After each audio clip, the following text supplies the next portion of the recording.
Another good day. Another good day to find out a little bit more about your team as you scrimmage and you tackle and all that kind of stuff. We're getting a little bit fatigued, but that's what you have to fight through. That's where you push through that.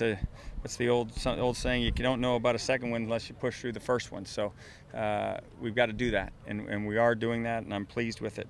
So I thought there were some encouraging signs today. As always, you have to look at the tape to find out everything you need to know. But I like where we are. I like what's going on. We'll come out. We'll have 2 practices tomorrow, and hopefully get even better than we were today. Questions? Even without looking at the tape, you had to feel better about how the offense was operating. Yeah, we made some plays, and obviously when you're in the offensive business, you have to make some plays. But now I want to go see what happened on defense. I mean, I never win these, but I never lose them either. That's a good thing. Yeah, it was like that. We're never wrong. Yeah, exactly right. And talk about the running game today. Looked improved. And we'll see if it's a function of us getting better on offense, which I hope that's the case, and I think it is, or if it's a case of our defense not being in the right gaps or not being up to snuff like they need to be the run-stopping defense that we need to be. Marlon Pollard, thank you for bringing it up, has decided that he's going to transfer. The good news about Marlon's transferring is that it's completely amicable. He, we wanted him to stay. Had a number of kids talk to him last night about trying to stay and be a part of the team because he's such a good young man. But he just thinks that for his chance to play a lot of football in college, he needs to move on. So I'm never going to deprive somebody of being happy, and so we're going to grant his release, and we'll miss him. He's a great kid, really a great kid. Yeah, and he had to learn a lesson. You can't throw a punch. The officials were on the spot, would have ejected him, and that would have cost him, if it's in the second half, the whole next game. So, and at least the game he was in. So you got to learn that lesson, and hopefully he did. Prince's progress.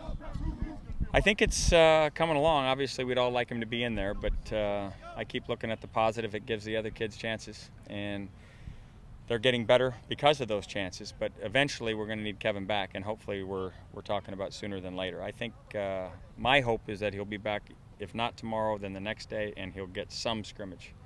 I got my fingers crossed that we'll get some scrimmage. He needs some live work, and it's disappointing that he's missed all this time, but I know he's into it mentally, and I know he's had a great summer, so hopefully we can survive the fact that he's missed this much.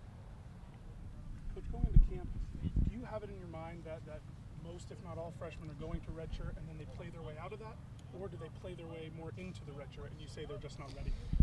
I think ideally you'd say the former of what you said would be the case, but sometimes positions dictate that guys have to be ready to play. Go back 2 years ago, Raheem Moore had to play. We thought enough of him, and the position at safety was such that he had to get in there, and that's why Tony Dye also had to play as a true freshman. But you'd love to have a chance to, like wine, let them mature. But it isn't always that case, and sometimes they play their way onto the team. I mean, guys are doing that right now. You saw a number of freshmen make good plays again today. Dietrich one of those guys? Dietrich has made plays in each of the 2 times we've laced him up to play real football, and he's got to be commended for that. What about Malcolm? How do you feel about what you've seen from him? A couple of things were pleasing about Malcolm. Number one, we knew he was going to be a physical back, and he proved that he is. And number two, he's durable. He took a major quad contusion in the first scrimmage and missed a practice, but was back the next day, and you saw that he's back to full speed again. So I'm pleased with Malcolm, and I think our running game is improving. It's not where it needs to be, but it's improving. Can you talk a little bit more about the day-to-day guys? You saw both Stan McKay and Corey Harkey in red jerseys. That's an indication that they'll be cleared tomorrow if they don't have any lingering effects, and hopefully they won't. Morel's probably another day away from getting that red jersey on. The hamstrings, I'm not optimistic for the scrimmage, with the maybe exception of Larimore. Larimore did some individual today, and hopefully we can get him back and actually get some scrimmage reps out of him. For you? Same deal. Foye probably not going to scrimmage. Probably going to rest him throughout the rest of this week, and then see if we can get him ready for some role starting in next week. Jordan James is in that hamstring category. Probably still a little time necessary. I hope not. I mean, I go to bed every night saying a little prayer for those guys to get them back, but all in due time, I guess. All in due time. Everybody good? All right.